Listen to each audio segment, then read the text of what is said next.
Para muitos, a pergunta urgente é: como Deus pode me usar? Quais as qualificações necessárias? O que eu pessoalmente queria saber quando comecei era a quem exatamente Jesus escolheu para serem seus apóstolos e quais eram suas qualificações. O que descobri acabou mudando totalmente a minha vida. Eu creio ser uma das verdades bíblicas mais encorajadoras que você jamais ouvirá. E este é um princípio que vem desde o início do Velho Testamento e que ainda hoje continua sendo verdadeiro.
Antes de Jesus escolher os seus 12 discípulos, nós lemos que ele gastou uma noite toda em vigília. Em Lucas capítulo 6, versículo 12 diz: Jesus saiu para o monte a fim de orar e passou a noite toda orando a Deus, antes de escolher seus 12 apóstolos. Estudiosos dizem que a noite toda significa 12 horas. Digamos, ou das 6 horas da tarde às 6 horas da manhã, ou das 7 horas da noite às 7 horas da manhã. 12 horas. Ele orou por 12 horas a fim de escolher 12 discípulos. 1 hora por pessoa. Como eram 12 homens, então ele orou por 12 horas. Não é maravilhoso saber que Jesus possivelmente orou 1 hora por cada homem? Não seria maravilhoso saber se Jesus tivesse orado pessoalmente 1 hora por você ou 1 hora por mim? É fantástico.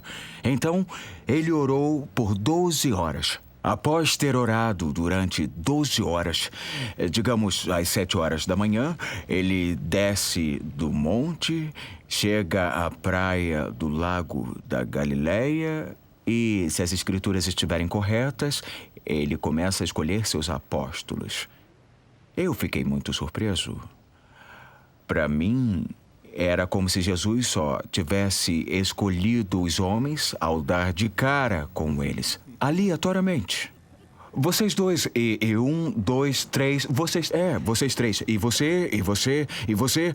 Quantos já tenho? 1, 2, 3, 4, 5, 6, 7, 8, 9. Eu preciso de mais 3. Eu quero você, e também quero você, e você. E ali estavam todos. Eu então disse a mim mesmo: não. Eu não posso acreditar que Jesus orou por 12 horas, por 12 homens, e depois os escolheu por ordem de chegada. Por que Jesus orou por 12 horas? O que Jesus orou durante aquelas 12 horas? Será que ele orou: meu Pai, mostre-me os melhores e maiores homens em Israel, os super-homens em Israel? Eu preciso de super-homens como apóstolos. Bom, eu me perguntei, por que ele escolheu aqueles homens assim?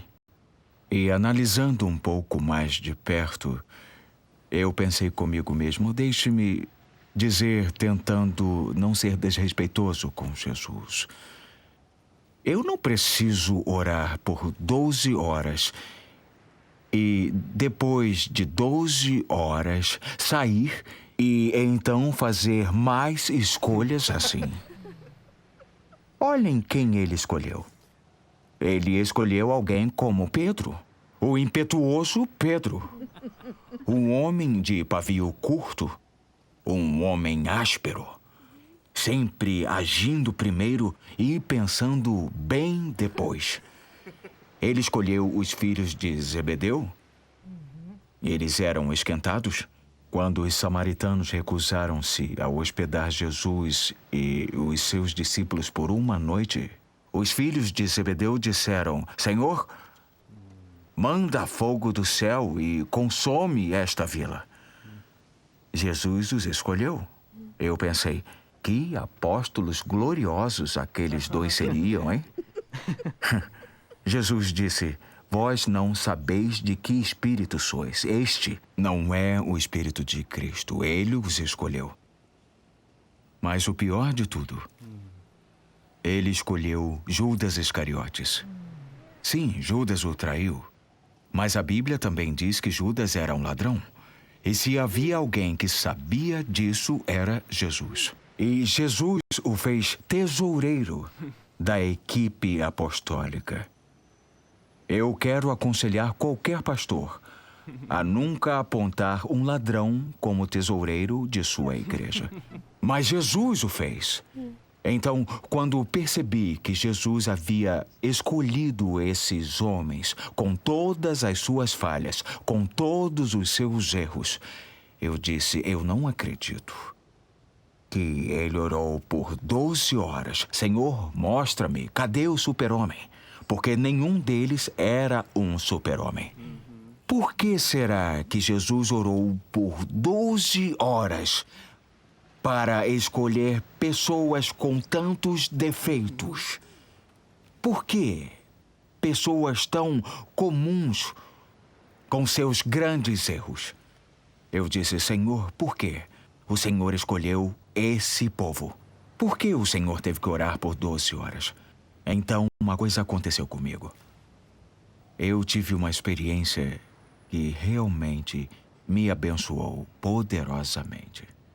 Foi como se o Espírito Santo me tomasse e colocasse naquela montanha onde Jesus orou. Colocou-me bem do lado dele, de modo que pudesse ouvir sua voz. Eu esperava que Jesus orasse pelo melhor para que Deus lhe mostrasse o homem mais notável em Israel. Mas não. Eu escutei algo totalmente diferente. E eu achei que até pudesse escutar Jesus orar. Eu pude até ouvir o que ele orou. E o que ele orou me abalou. Isso foi o que eu ouvi. Jesus orou: Meu Pai, o Senhor sabe que eu estou prestes a escolher meus 12 apóstolos. Não me deixe escolher como o mundo o faz. Não me deixe planejar sucesso, assim como os reis deste mundo planejam seu sucesso. Meu Pai, não seja feita a minha, mas a tua vontade. E demorou 12 horas para que Jesus tivesse vitória naquele ponto. Então ele desceu do monte e escolheu só pessoas comuns. Pessoas como eu e pessoas como você.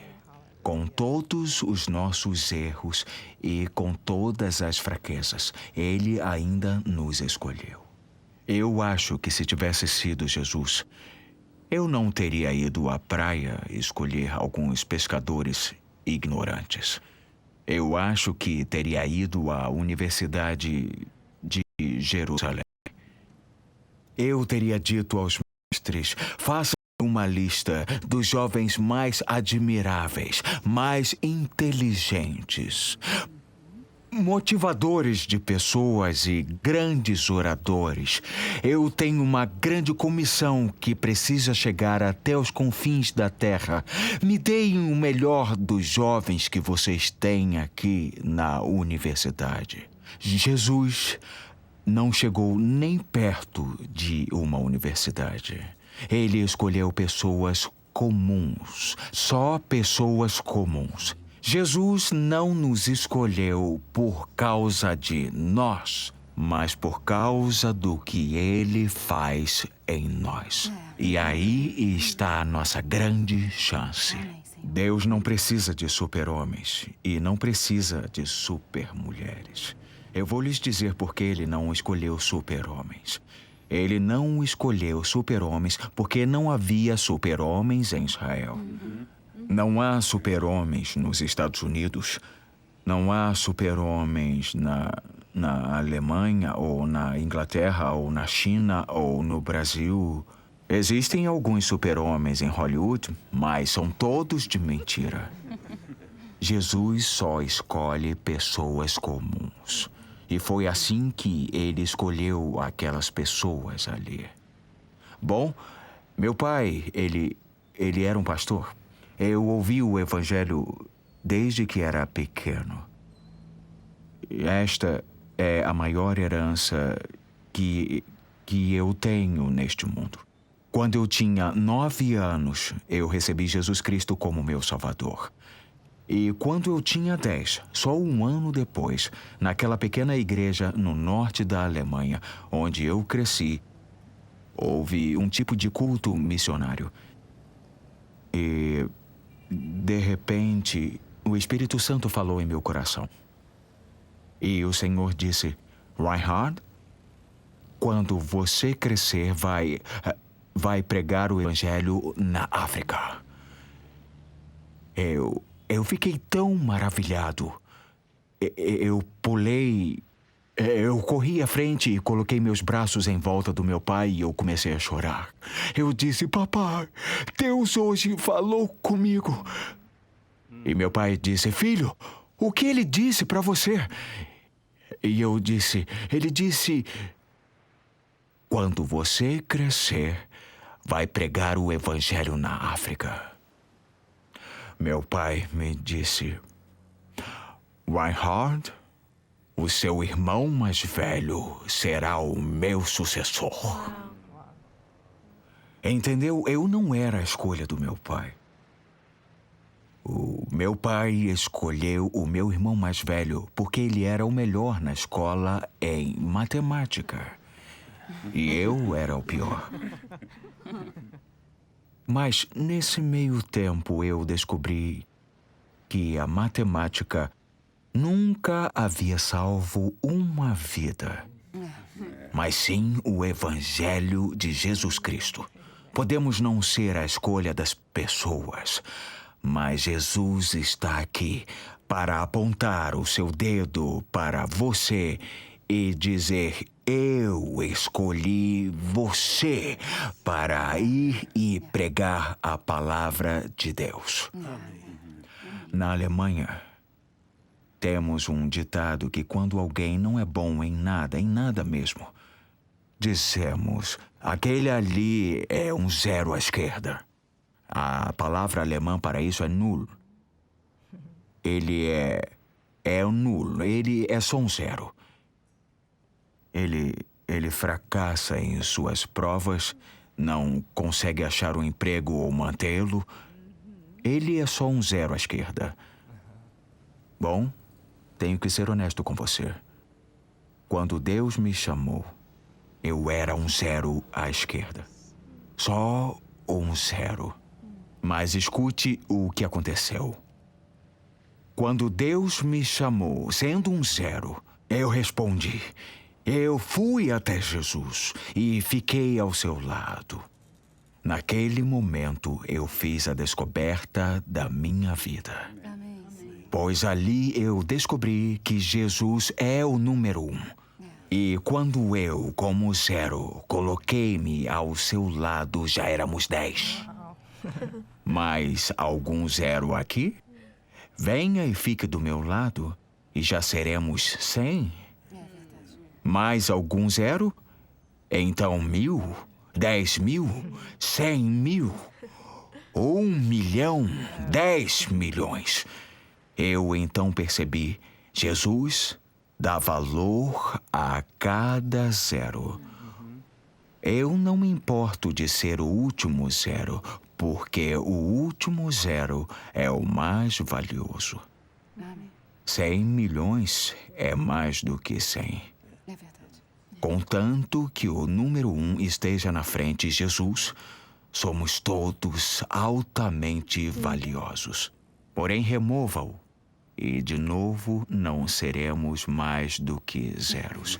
É assim que Deus nos chama, como Ele nos escolhe. É o segredo que precisa ser compreendido. Não importa quem você é ou o que você é. Jesus o torna valioso, altamente valioso. Ele lhe chama, ele capacita, ele envia e ele estará sempre com você até o final dos tempos e até os confins da terra.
Nós não somos muita coisa, somos seres frágeis com consciência. Se Deus falhasse em manter este planeta em uma temperatura bastante regular, seríamos exterminados. Nosso intelecto é limitado. Somos criaturas caídas. Nosso caráter é manchado e corrompido pelo pecado. Precisamos ser salvos. No entanto, a humanidade é a chave para os divinos planos do Senhor. Planos que alcançam os panoramas desconhecidos da eternidade. Através de nós, Deus acabará com todo o mal e com o arquiteto do mal, o diabo. Parte desta vitória final é o mandato atual para pregarmos o Evangelho. Certamente é a parte principal do plano atual. Por enquanto, os planos futuros de Deus vão além da nossa compreensão, mas a não ser que façamos nossa parte agora, reteremos as maravilhosas estratégias de Deus para a humanidade. Saiba disso. Se a sua palavra for a palavra de Deus, ela carrega um peso maior que qualquer argumento. Ela atinge as pessoas nas suas deficiências. Eu dependo disso quando prego para milhares de pessoas, pois elas são todas diferentes. Deus sabe melhor do que eu qual palavra as alcançará. Assim como o gigante Golias percebeu tarde demais que, como inimigo profissional, havia se preparado para todos os perigos, menos para uma pedra fatal de estilingue. Deus tem muitas surpresas para lançar contra o diabo. Satanás não sabe quem ou quais os meios que Deus pode escolher. Quando operamos no Espírito Santo, sempre encontraremos o tendão de Aquiles do diabo, e assim nós o derrotaremos.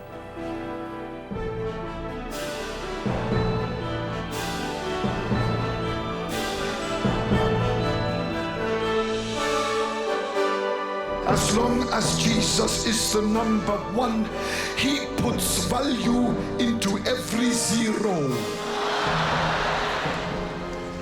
Jesus makes every zero valuable. as long as He is the number one, we are precious. We are valuable. But take the one away, and we all become nothing at the same moment. The whole key is Jesus. Why don't we shout His wonderful name? Jesus!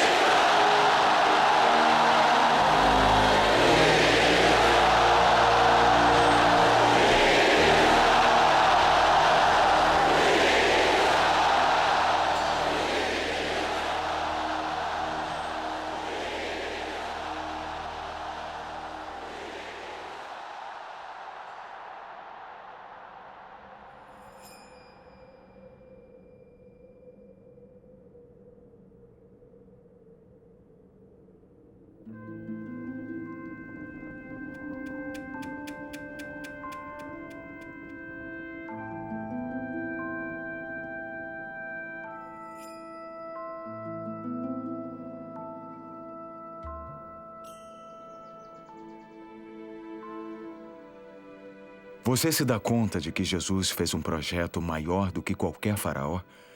Era simplesmente além das capacidades humanas. O homem podia construir uma pirâmide, mas Jesus os envolveu naquilo que somente Deus podia fazer e demonstrar o grande poder de Deus. Nenhum imperador ou líder na história jamais pediu tanto de pessoas comuns. Mas também nenhum governante tornou possível tanta coisa através de pessoas comuns. Jesus escolheu propositadamente alguns homens locais que não sabiam nada a não ser pescar, e os enviou para transformar o mundo. Tinham que ir às cidades em meio aos entendidos sofisticados e poderosos, muitas vezes em território hostil e contra todos os empecilhos, mas ele os capacitou. Eles foram com o apoio das maiores forças de transformação, o Evangelho e o Espírito Santo, a verdade e o poder. Pense, se somente fazemos aquilo que somos capazes de fazer por nós mesmos, falhamos em mostrar o que Deus pode fazer. Mas obedeça ao Senhor em fé e você fará o que é impossível. Preste atenção, as montanhas se moverão. A natureza fundamental do cristianismo é a arte do impossível.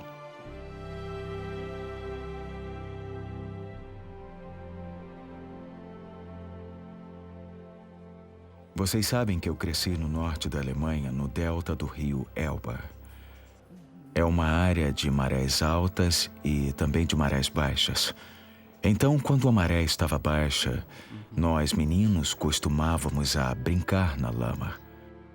E na lama havia grandes barcas, repletas de materiais de construção. Eu não sei o peso delas, talvez 100 ou 50 toneladas. Algumas maiores e outras menores. E nós meninos brincávamos por ali. Eu costumava pensar, não há poder na terra capaz de mover estas barcas. Entretanto, de repente, a maré subia e tudo ao redor daquelas barcas começava a se mover. E uma meia hora depois eu estava no pier e, mesmo sendo um menino de 12 anos, era capaz de mover as barcas com um dos meus pés. Para mim, aquilo se tornou uma ilustração, um exemplo para a vida. Quando obedecemos a palavra de Deus, a maré vai subir. O que era imóvel torna-se móvel. O incurável torna-se curável. E o impossível torna-se possível.